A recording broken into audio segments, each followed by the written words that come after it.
Hey folks, Jim Thomas here, Fitness Management and Consulting, and welcome to our channel today. I appreciate y'all being here. And if you're new to the channel, if you're finding us that very first time, welcome as well. It's good to have you. And our topic today is how to handle rejection in gym sales.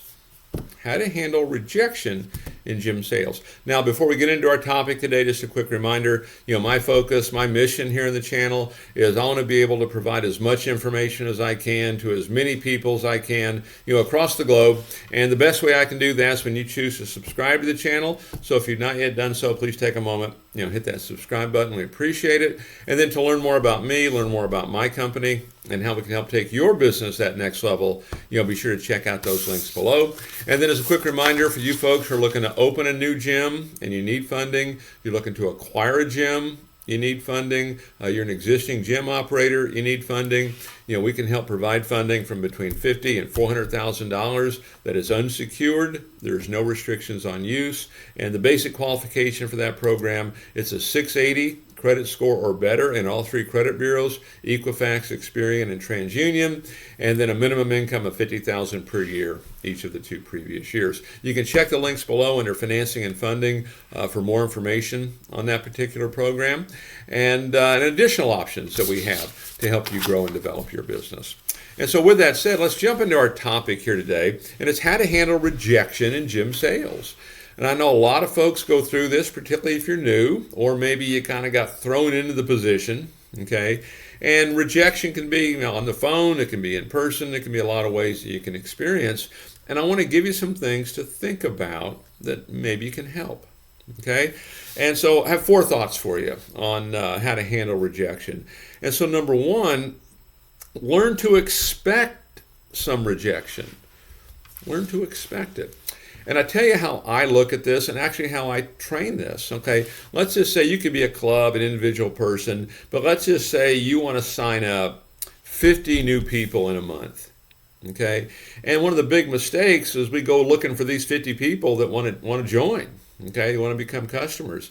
And the way I would rather look at it is, hey, for us to get 50 folks, I'm probably going to have to talk to 100. I've already built in the rejection. It's already part of it. There's no surprise. There's no disappointment. Okay? I've built it in. If I want 50 new enrollments, I need to talk to 100 people. Half of them are going to say yes. Half of them are going to move on to something else. So be it. I've built it in. I expect it. I'm not going to expect perfection. I'm not going to expect 100%. So just build it in. Build it in. It's one of the easiest things you can do. Know what's going to happen. And because at the end of the day, if we just have the right attitude, winning attitude, and we follow the process, you will easily hit those numbers. You'll probably do a little better, but you don't worry about those numbers. Just worry about the process, okay? And build rejection into it. If we want 50 new signups, we're going to talk to 100 people. Number two, learn from the losses. You have rejection. Someone says no. Learn from it.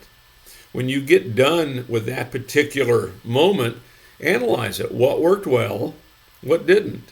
If I had a chance to take that person through again, what would I do differently? And make sure the accountability is on us. We don't want to find ourselves in the habit of saying, oh yeah, well they weren't going to buy, or hey, they weren't going to do this. Make sure the accountability is here, because this is really all you can control. So let's just make sure we learn from it. What would we do differently? Where was there an opportunity there? Where was there a weakness there? Okay, what could we have done differently? Did I get that powerful why? How did I use it? Did I have decent boldness in the process? And again, you can check the channel here for numerous videos on how to go about these processes. Okay, but make sure we learn from it. Okay, number three, focus on that next opportunity. So you hear this in sports all the time, right? The greatest attribute you can have is a short memory. If it doesn't go the way you want, forget it and go on to the next one. What you don't want to do is carry that loss, so to speak, into the next opportunity, because you'll just carry that loss into it. Have a short memory. It's over with. It's done. It's not going to matter. Let's move on.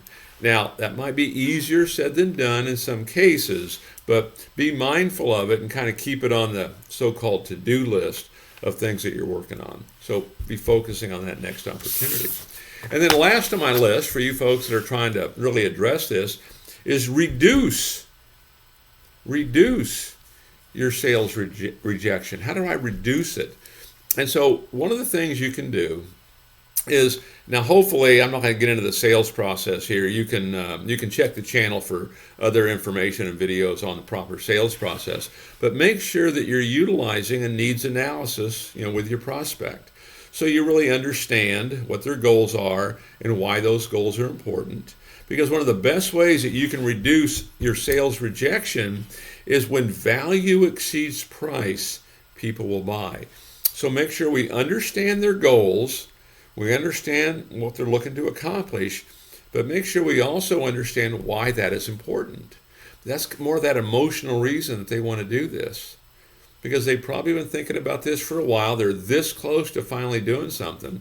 You have to show them how value is going to exceed the cost here. And value, how are you going to solve the problem? How are you going to provide solutions? Make sure you're using a needs analysis to help do this. And I would even give you a little bit of a homework assignment. Make a list of all the features of your gym, all the features, all the equipment, all the stuff you have, and then out to the right of that, write 3, 4, or 5 benefits of each one of those, and then how each of that can help your customer accomplish their goal and that powerful why. You're trying to get value to exceed price. This will make it so much easier for you. So if you don't have a needs analysis, grab one. Again, you can check the channel here for more information on that. So how to handle rejection in the sales process. If you're struggling a bit or you've fallen into a slump, these can be some things to take a quick look at. So folks, again, my name is Jim Thomas. My company is Fitness Management and Consulting. Appreciate you being here at the channel today. And if you've not yet done so, please take a moment, hit that subscribe button. We appreciate it. To learn more about me, learn more about my company, and how we can help take your business that next level, be sure to check out those links below. And then again, for you folks looking to open a new gym and you need funding, you're looking to acquire a gym, you need funding, you have an existing operation, you need funding, we can help with funding from between $50,000 and $400,000 in funding that is unsecured. There's no restrictions on use. Basic qualification for that's a 680 credit score or better in all 3 credit bureaus, Equifax, Experian, TransUnion, and a minimum income of $50,000 per year each of the 2 previous years. Check the links below under financing and funding for more information on that particular program and other options we have on the financing side to help you grow and develop your business. So folks, again, my name is Jim Thomas. I appreciate you being here today, and we look forward to seeing you all in that next video.